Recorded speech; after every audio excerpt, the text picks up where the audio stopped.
back everyone, and in this video we will start by building our first iOS application, which is based on iOS 10 and Swift 3. So what you have to do is you have to open your Xcode, and after opening this it will look like this. So basically there are three options available. The first one is get started with a playground, create a new Xcode project, and check out an existing project. So right now we have to deal with the second option, which is creating a new Xcode project. So just click it and it will open a new window for you. So here are different applications that you can build: iOS, watchOS, tvOS. So this course is basically about iOS. So we will start by the simple template, which is the single view application, which basically means the view is empty, we can do anything in it. So we will start by creating the single view application. Just hit next, and here the first field is product name. This is basically the name of your iOS app. So this is our first step, so we will just name it first application. And here is my team, which is my developer account. It will automatically come here. Here is my organization name. Basically you can enter your website name or any name that you want. Here is the organization identifier, which is basically the reverse of your website domain. And here is the option to select the language. So this course is on Swift, so we will choose the language Swift.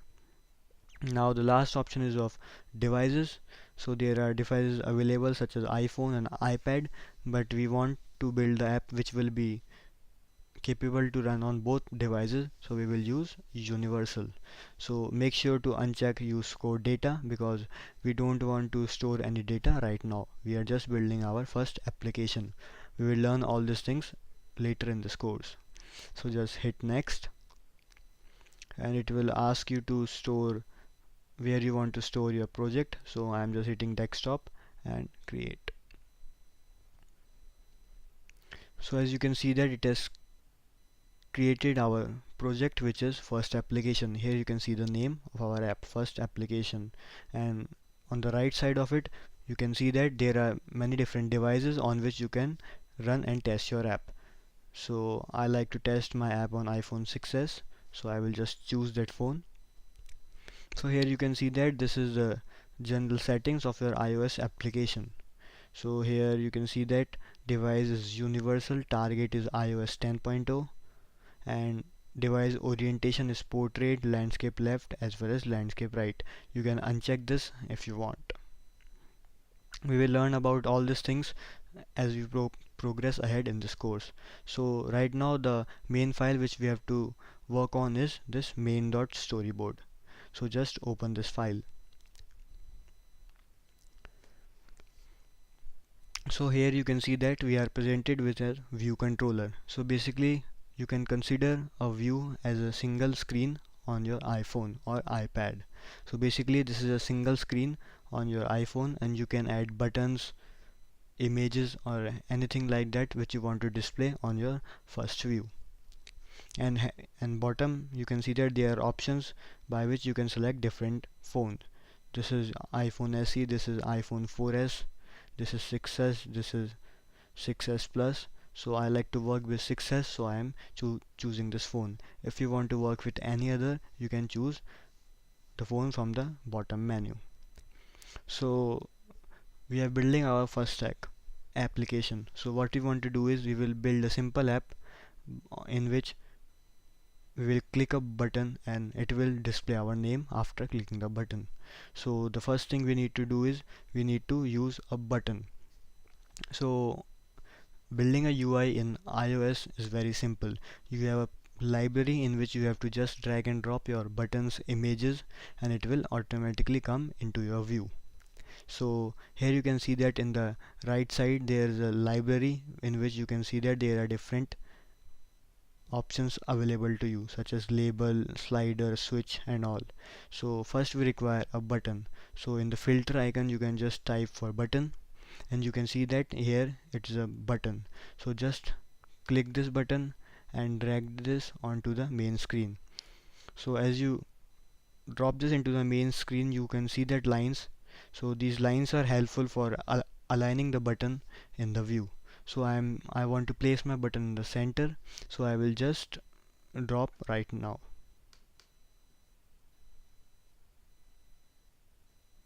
So here's my button, I will place it in the center. So this is the center. So now what I have to do is I have to change the text which will be displayed on my button. So what I have to do is I have to click my button, and here you can see that there are 6 different options available. I have to go into the 4th option. So here this is the option where we can change our button text. So let's change the text to click me and press enter, and let's increase the size of the button and again place it into the center. So you can see that the text of the button is click me. If you want to change the font color or font size, you can easily do that. So here you can see that there is an option called font. Just click here, and instead of system font you can choose custom, and custom there are different fonts available which you can choose. So I like the font which is Avenir Next, so I will use this font, and instead of regular I will use bold. No, it's not looking nice. Let's try demi bold. Yes. And if you want to change the size, you can change this by clicking this. I like 18 and press done. And if you want to change the color, here is the option of changing the color. You can click it and let's choose black color. So here our button is ready. Now the next step is I want to put a label into my view, so that whenever I click my button, the view, actually the label will display my name. So let's, instead of button, search for label, and you can see that this is a label. So just drag and drop into our main view. This is our label. So initially we want to set the label to display that the button has not been clicked. So we can say that please click the above button. So let's resize this label. Let's resize it and bring it to the center. Okay. So what we will do is we will click this button and this message will change and it will display our name. So let's start by writing some code. So first what we have to do is we have to connect this button and this label into our code file. So I already told that this is our view controller, so every view controller has a Swift file associated with it. So here in the left corner you can see that we have a file called view controller. So basically this is a file in which we have to write code for this first view controller. So our first step is to connect these button and label into our code. So we will do this by clicking the center button, which is basically 2 circles. So click this and you can see that we have 2 different menu. On the left side we have our view, and on the right side we have our code file. So now we will create the connection for our button first. So click our button and you have to do just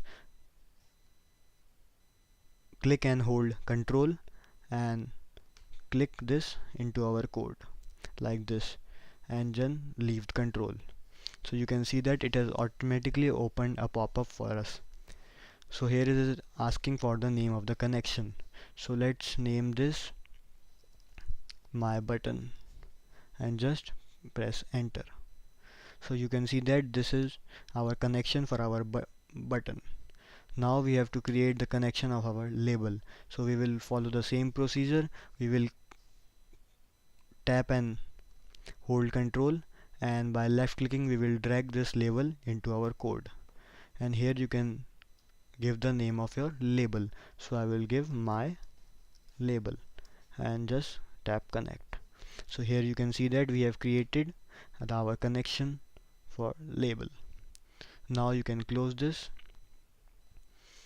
And so basically in this video what we have done is we have created the UI for button and the label, and also we have created the connection for button and label in our code. So in the next video we will complete this our first step, in which we will click the button and then it will display our name automatically. See you in the next video.